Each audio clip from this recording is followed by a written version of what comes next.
It's going down. H-Town, Hiram Clark, B.Scott. B.Scott from Hiram Clark. All right, this is the B Block Podcast. I am your host, Brandon Scott. Make sure you are subscribed. Make sure you rate, review, tell your friends about the podcast, all of that good stuff.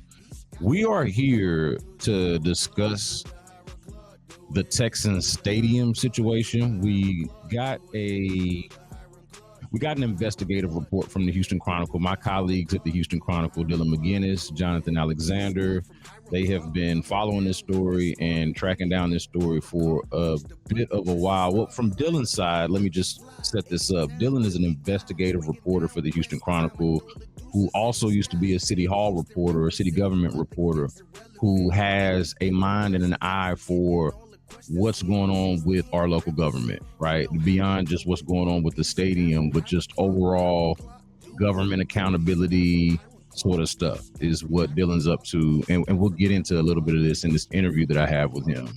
And of course, Jonathan Alexander covers the Texans for the Houston Chronicle. They teamed up to get us this story about the Texans exploring the possibility of a new stadium. Now, the breadcrumbs, the Easter eggs, the hints were there that this was a possibility. We've seen the Texans part ways with their former president and hire a new one.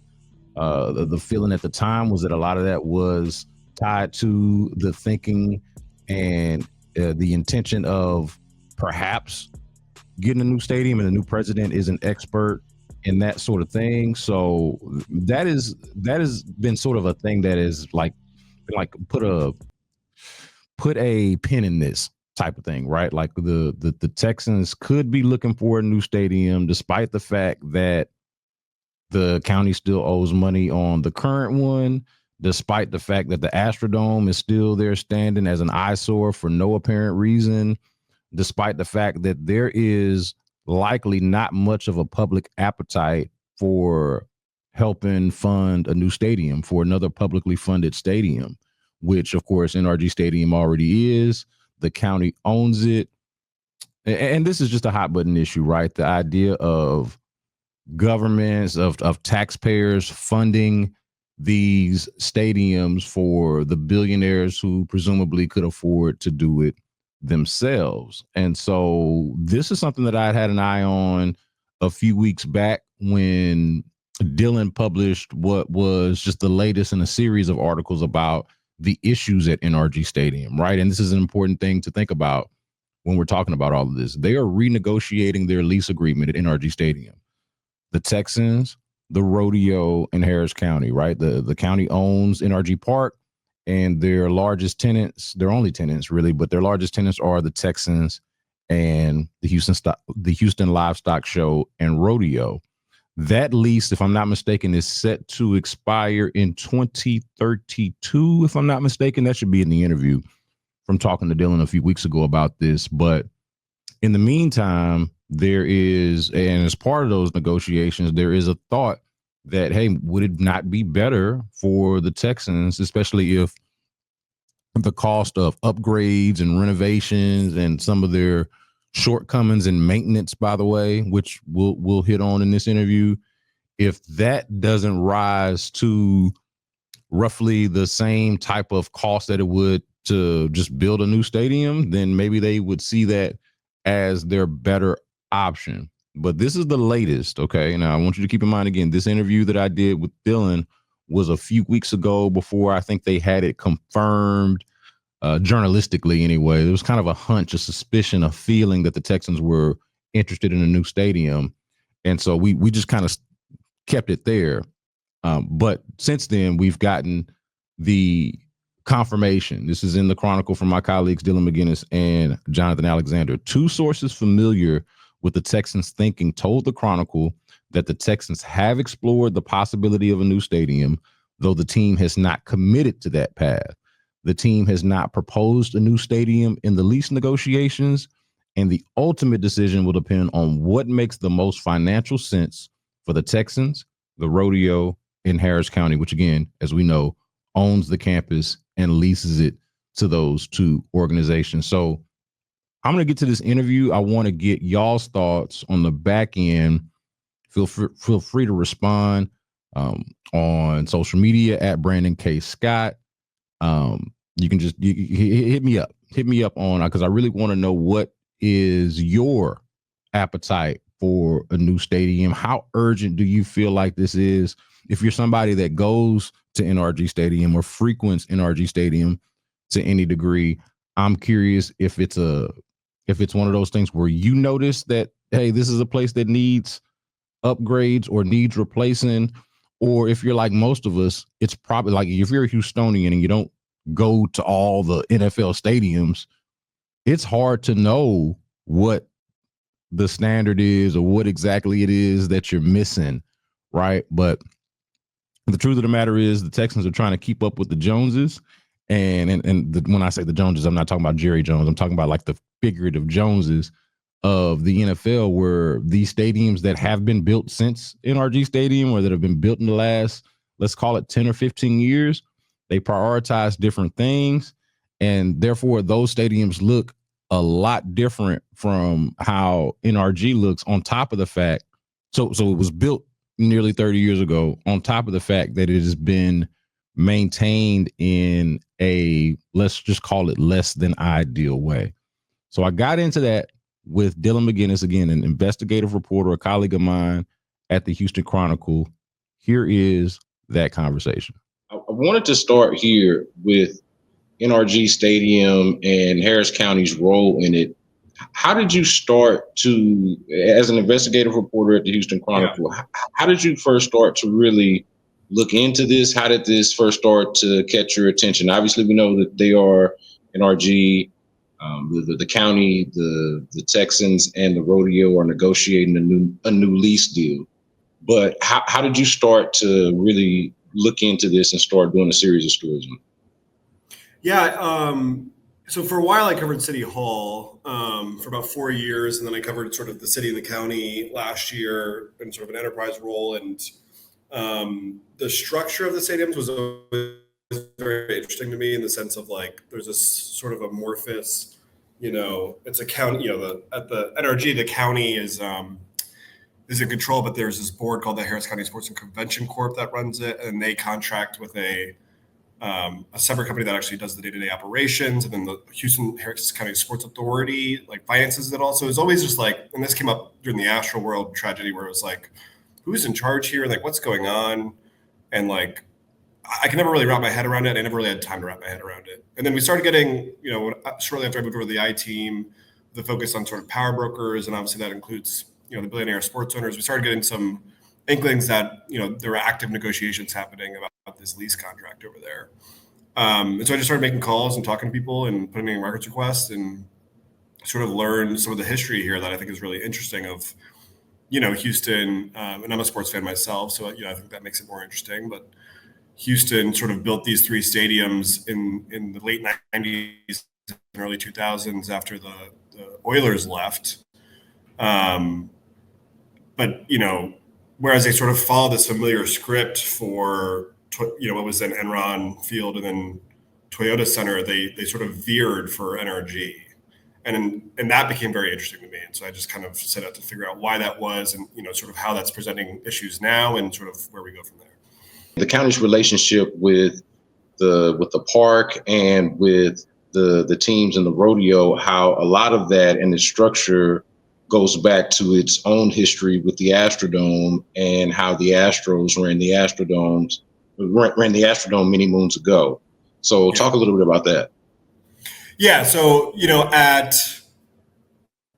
at Minute Maid or Dyken Park, now they call it, where the Astros play, and at Toyota Center where the Rockets play, all the financial onus is on the sports owners there. So they are responsible for maintaining the stadium in a first-class condition. They're responsible for upgrading the stadium how they see fit. It's still publicly owned, but they're sort of in charge, which, I think if you ask most sort of experts in the field, is sort of how it's supposed to be, right? That the risk sort of follows the profitability of it. NRG veered off course in part, So you're looking at these deals. It was usually the Houston Harris County Sports Authority, which was this joint city-county venture that had the bonds that paid for all these stadiums, and they were the ones that sort of ran these deals. But at NRG, because it was on the property of the old Astrodome, they voted to let the county basically just lead this process for NRG. So the county took full charge of the football stadium. And county elected leaders at the time, this is like late 90s, early 2000s, felt like, one of their big issues in the Oilers fight and when the Astros started floating, maybe they would have to sell the team or leave in the 90s, was that the Astros didn't really take care of the Astrodome as well as they would have liked. Again, Astrodome was a publicly owned facility, but the Astros were in charge of running it.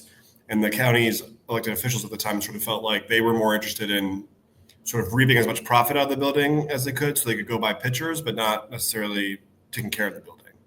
And so they were like, we're going to do this differently this time. I mean, that was sort of the main factor why the county said for the new football stadium, which was then Reliant Stadium, we're going to take charge of maintenance. There are a couple other factors too, right? Bob McNair is trying to put this football team together, and the Houston sort of group doing this is trying to beat out, LA, which everyone thought was going to get the football team at that point, just because it was the biggest city, obviously, in the U.S. without a football team. And he ends up having to put in a lot more money towards the NFL than he envisioned, thinking he would have to do about $250 million. He ended up paying a $700 million franchise fee, which is really even still mind-boggling. It's, I think the record at the time was like 140 or something like that. So it was like 5 times what anyone had ever paid to get an NFL team. And so I think there was sort of a sense at the county government too that's like, okay, he's putting all this money on his end. Let's sort of back up for him. And the issue that they kind of ran into, right, is like you have a new stadium. There's not a lot of maintenance needs, right? It's brand new, and so it's kind of like, well, we'll figure this out later. There's like a little small, like $2.5 million pot of money every year for maintenance, but that's not going to cover, the real projects they need to do. And so as time went on and all these issues started arising, they didn't have a dedicated money source to sort of take care of this. Obviously, the county has a slew of other priorities they need to deal with, and they just fell behind. Yeah, so the last part of what you said there is really what I've been trying to understand in reading the reporting is when you mention that they didn't dedicate a revenue source for maintenance other than like you mentioned, the $2.5 million that they get from, I guess, is it the Sports Authority that they get that from? Is it the Houston Harris County? Yeah, they get $2.5 million from the Sports Authority, yeah. But outside of the county itself, not generating its own or dedicating its own revenue source for maintaining a county building that it's charged with maintaining. That's just the part that I just have not been able to quite wrap my head around. Is there a reason why? Is it because of what you said? Just because the facilities were new at the time and maybe they didn't plan for it or think it was necessary? Like, what's the? Yeah, I mean, I think that's a factor, right? Like, in the beginning years, there's not a lot of need, so there's not a lot of need to address it.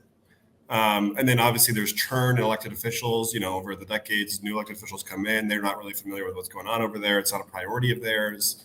I think the number one sort of issue for the county in terms of not enough money to take care of it is that I think they thought when they sort of signed the contract, the other big part of this contract is that the county controls the offseason calendar at NRG Stadium. So the Texans get their 8 home games plus I think it's like 5 dates that they can schedule, like, other sort of soccer games, et cetera, at. The rodeo gets their, 20 to 30 days for their actual event. Everything else is the county. And I think the county sort of made a bet when they were negotiating this deal that they'd be able to turn that into sort of a cash cow, right? If you're booking Taylor Swift concerts, Beyonce concerts, et cetera, you're going to be able to sort of make enough money to take care of the building. And it is true that everything they make on the building right now, they put back in. They're just not making that much money on it. And I think there's, a couple factors there. One is, mismanagement. Is the county very good at sort of handling this kind of thing? Obviously not sort of what their expertise is in.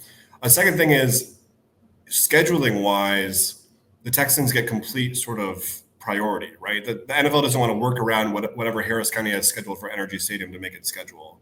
The NFL wants to make it scheduled, and Harris County will adjust to that. So that's in the contract.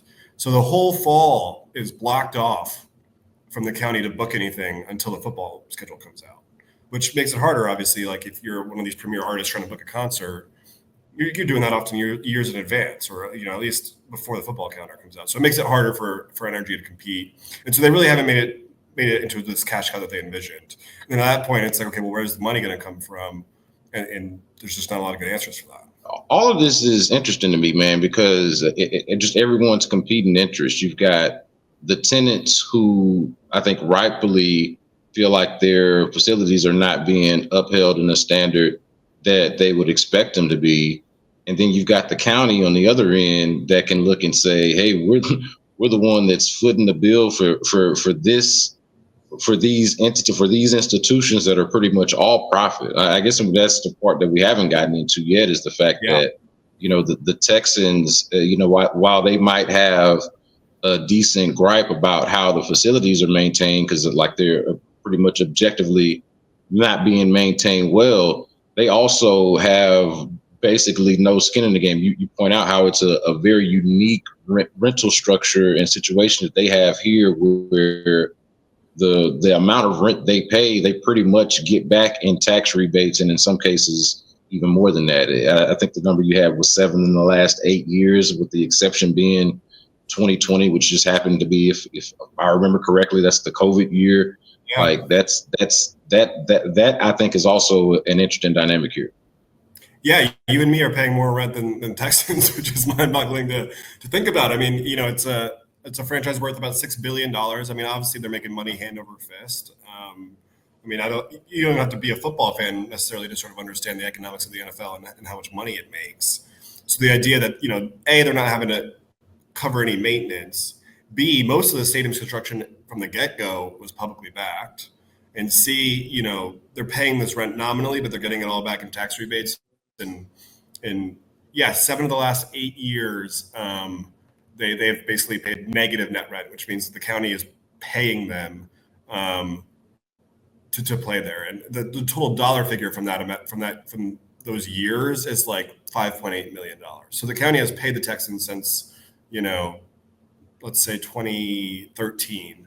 The county has paid the Texans $6 million to play at NRG Stadium. And I think anyone who's an expert in the field or whatnot, or any just casual observer would look at that and say, why does the county need to pay the Texans to play at NRG Stadium? Aren't they making enough money, obviously, from the games to do that themselves? And I think that's where most experts say, yeah, they should be, at least. And so that's another sort of aspect of this deal that just doesn't really make sense.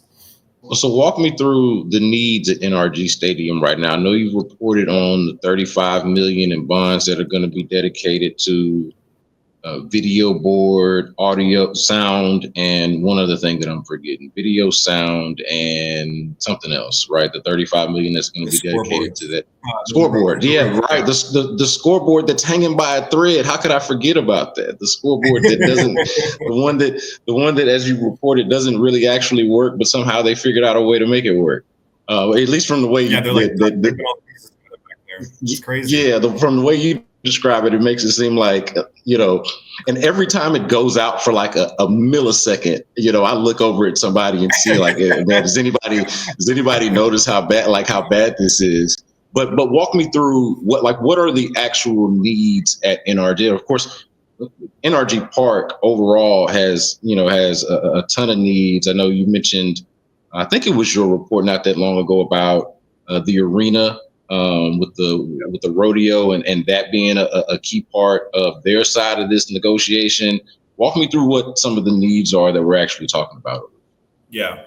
So the latest assessment came out in December, and this is a study that was basically commissioned by the county, the Texans, and the rodeo. So all three parties sort of jointly coming together and say, let's look at what we need. And it came up with a $2 billion price tag over 30 years. So this isn't all this isn't $2 billion of work that should have been done already and they're behind on and they need to do this year. It's spread out over 30 years, right? Just, over the life of the deal to sort of make, to bring it back into sort of a better shape. And they found that 1.4 of that $2 billion is NRG Stadium. So obviously most of it at that sort of biggest and most used facility.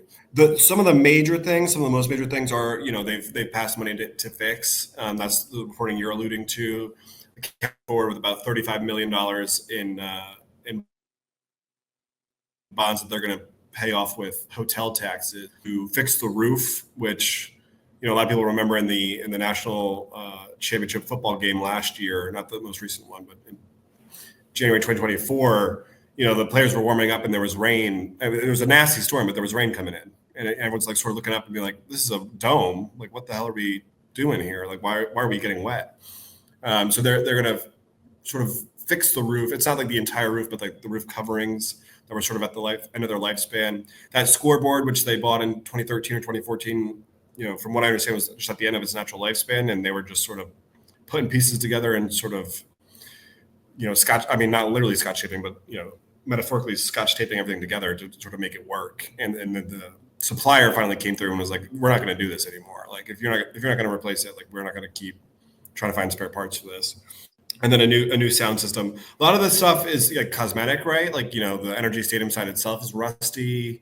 There's sort of cracked concrete all over the place. The seats are original to the stadium. So, think about, you go sit in one of those seats and it cranks down when you sit and it cranks up, and you get 25 years of that, right? Like, a lot of those seats are like just sort of broken and flimsy and worn out and not comfortable anymore. So, it's a sort of mix of, pretty vital infrastructure, and sort of, cosmetic stuff.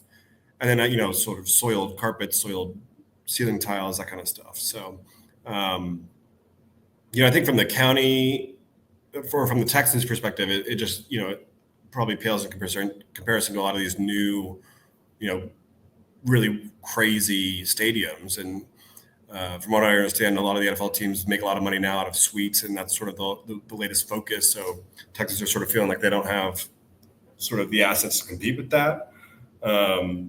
And so, a lot of the lease negotiations are about, where that money comes from. And I think that's going to be something to keep an eye on. All sides agree that the current structure is not working, right? Like, like we mentioned the conflict, but the agreement is, hey, the way it is now is flawed at best and flat out not working at worst.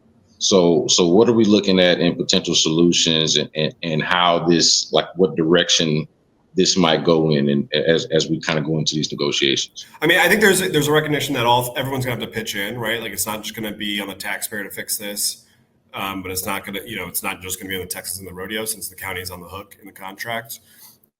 One of the things, we talked to Steve Patterson, who was sort of the lead negotiator for the Texans when they were originally making this deal and sort of becoming a team. And he said, we would have been happy to pitch in more and take on more financial risk if we had control of that offseason calendar, because then we can, it gives us more incentive to sort of take care of the stadium and maintain and upgrade it if we're making money off of it, throughout the whole year, which is, what the Astros and the Rockets have. So, maybe there's a potential there that, if the county cedes some of that control back over to the teams, with the teams, then with the Texans and the rodeo pitch in more. But, there's certainly some interest in the county keeping that. Obviously, if you're on the board of the Harris County Sports Corp and you have suite access to every event at NRG Stadium, I don't know that you necessarily want the county to cede that control, because then you're out of a job and you're out of a suite.